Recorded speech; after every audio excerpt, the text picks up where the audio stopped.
स्वागत है आपके अपने YouTube चैनल जीएस विद आंसू 3.0 पर। बीपीएससी टीआरई 4.0 के लिए आज हम लोग वर्ल्ड हिस्ट्री का सेट लगाते हैं।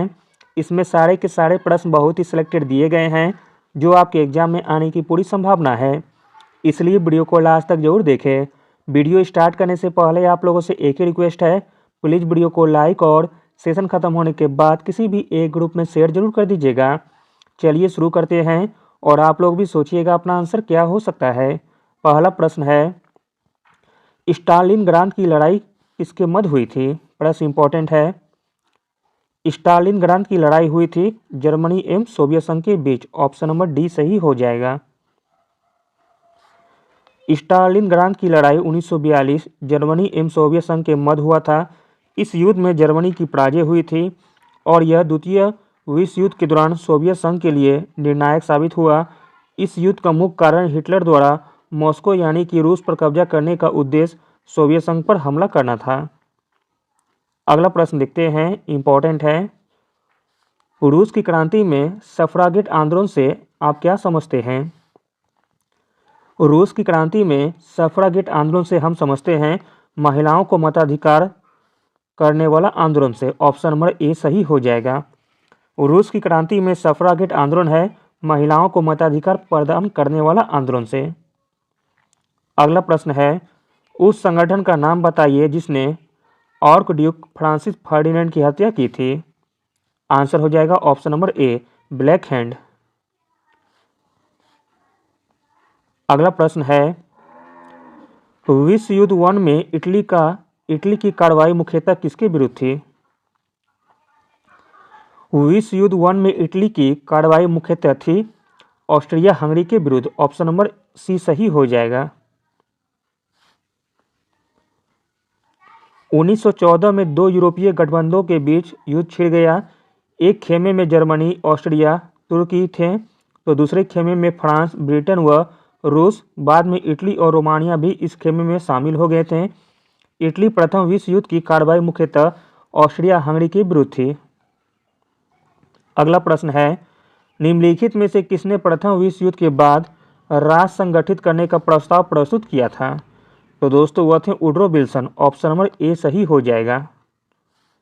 वुड्रो विल्सन ने प्रथम विश्व युद्ध के बाद राष्ट्र संगठित करने का प्रस्ताव प्रस्तुत किया था। प्रथम विश्व युद्ध के विनाशकारी परिणामों को देखते हुए अंतर्राष्ट्रीय शांति एवं राष्ट्रों की सुरक्षा के मद्देनजर अमेरिकी राष्ट्रपति वुड्रो विल्सन के प्रस्ताव पर 10 जनवरी 1920 को राष्ट्रसंघ की स्थापना की गई थी। अगला प्रश्न देखते हैं, त्रिनिदाद में वार्षिक मुहर्रम जुलूस को डैश नामक एक दंगात्मक कार्निवल में बदल दिया गया जिसमें सभी नस्लों और धर्मों के मजदूर शामिल हो गए थे। आंसर हो जाएगा ऑप्शन नंबर ए होसे। त्रिनिदाद में वार्षिक मुहर्रम जुलूस को होसे नामक एक दंगात्मक कार्निवल में बदल दिया गया था जिसमें सभी नस्लों और धर्मों के मजदूर शामिल हो गए थे। ये सभी प्रश्न पूछा गया है एग्जाम में। अगला प्रश्न देखते हैं, मोस्ट इंपॉर्टेंट प्रश्न है। 26 जून 1945 को डैश देशों का प्रतिनिधियों द्वारा संयुक्त राष्ट्र चार्टर पर साइन किए गए थे। आंसर हो जाएगा ऑप्शन नंबर ए 50 ने। 26 जून 1945 को 50 देशों के प्रतिनिधियों द्वारा संयुक्त राष्ट्र चार्टर पर साइन किए गए थे। अगला प्रश्न है, 26 जून 1945 को संयुक्त राष्ट्र चार्टर पर साइन किया गया था। यह हस्ताक्षर किया गया था कहां पर? तो दोस्तों यह साइन किया गया था सैन फ्रांसिस्को में। ऑप्शन नंबर डी सही हो जाएगा। 26 जून 1945 को संयुक्त राष्ट्र चार्टर पर साइन किए गए थे। यह साइन हुआ था सैन फ्रांसिस्को में। Option number D. अगला प्रश्न है, जापान के निकटतम पड़ोसी कौन हैं? जापान के निकटतम पड़ोसी हो जाएंगे रूस, चीन, कोरिया और फिलीपींस। Option number A. अगला प्रश्न है, जापान ने किस वर्ष मेजी पुनः स्थापन अथवा मेजी क्रांति हुई थी? आंसर है ऑप्शन नंबर ए 1868 में। मेजी क्रांति कब हुई थी? तो 1868 में। अगला प्रश्न है, जापानी नौसेना ने रूसी जहाजों बेड़े को किस वर्ष पराजित किया था? आंसर है ऑप्शन नंबर बी 1905 में। अगला प्रश्न देखते हैं, पाउटमाउथ की संधि 1905 रूस और जापान के बीच हस्ताक्षर किए गए थे। इनमें से किस एशियाई देश पर इसने जापान को प्रभुत्व दिया? आंसर हो जाएगा ऑप्शन नंबर बी, कोरिया को। अगला प्रश्न है, किस युद्ध के बाद शिमोनोस्की की संधि हुई थी? शिमोनोस्की की संधि हुई थी चीन जापान युद्ध के बाद। ऑप्शन नंबर ए सही हो जाएगा। अगला प्रश्न है, निम्नलिखित में से विकल्प फ्रांसीसी समाज के तीसरे वर्ग में शामिल नहीं है, उसकी पहचान कीजिए। कौन सा समाज जो कि फ्रांसीसी समाज में तीसरे वर्ग में शामिल नहीं है, उसको बताना है। तो दोस्तों इसका राइट आंसर हो जाएगा ऑप्शन नंबर सी, अधिशासी निकाय। जबकि कामगार और किसान न्यायालय के अधिकारीगण तथा बड़े कारोबारी शक्ति, यह तीनों फ्रांसीसी समाज के तीसरे वर्ग में शामिल हैं। अगला प्रश्न है, मध्यकालीन फ्रांस के 3 वर्ग क्या हैं? मध्यकालीन फ्रांस के 3 वर्ग हो जाएंगे पादरी वर्ग, कुलीन वर्ग तथा किसान वर्ग। ऑप्शन नंबर ए सही हो जाएगा। अगला प्रश्न है, डिस्कोर्स ऑन इनइक्वालिटी यानी कि सेकेंड डिस्कोर्स किसने लिखा है? आंसर है ऑप्शन नंबर सी, रूसो ने।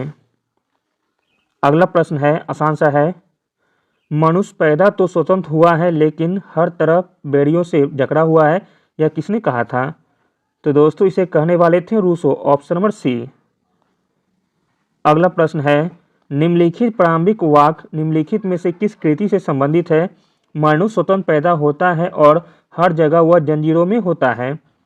आंसर हो जाएगा ऑप्शन नंबर सी, दो सोशल कॉन्टैक्ट में लिखा गया है।